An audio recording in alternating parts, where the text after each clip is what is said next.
What's going on, everyone? Austin here with the F1 Pitstop. Thank you so much to all the new subscribers.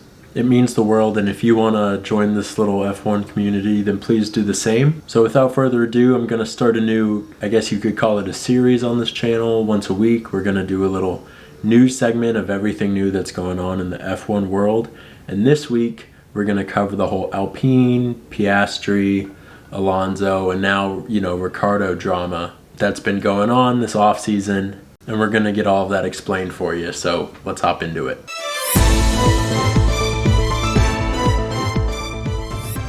After Sebastian Vettel announced that he wouldn't be driving after this 2022 season, the F1 world went crazy thinking of who could possibly fill his seat at Aston Martin for the 2023 season. Vettel has had a long and extremely successful career in F1 and will go down as one of the all-time greats of the sport. He's probably one of the most likable and lovable faces in F1, and we all wish him the best in his future endeavors. Although there already was an article coming out talking about Red Bull maybe wanting to reintroduce him at some point, but that's just speculation, who knows. It was then announced that on August 1st that Fernando Alonso will be replacing Vettel in Aston Martin.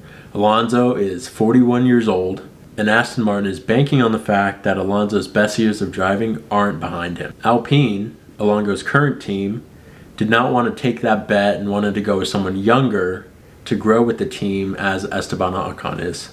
The younger driver was supposed to be Oscar Piastri. Supposed to be is the key phrase here. And just a side note, one very interesting comment that Alonso also made was him saying, "I still have the hunger and ambition to fight to be at the front."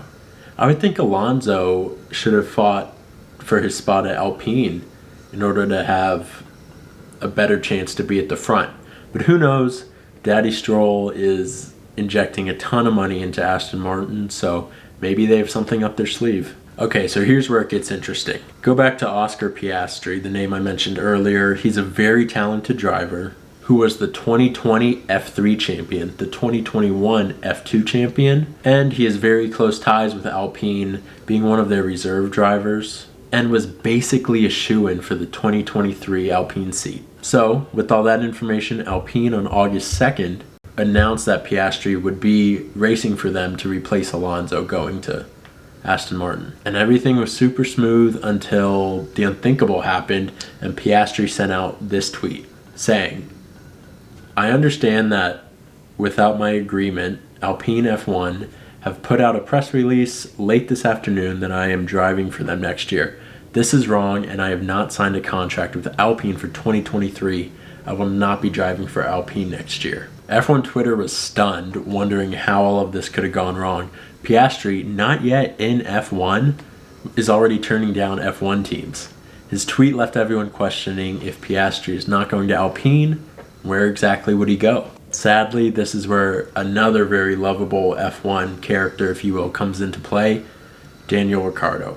Arguably the most personable and most loved driver, yet he has not been having the success that, McLaren has thought he would have, especially next to his teammate, a young rising star. McLaren decided that they want to go the double young driver route and confirmed on August 5th that Daniel Ricciardo won't be driving in a McLaren and instead Piastri will take his place.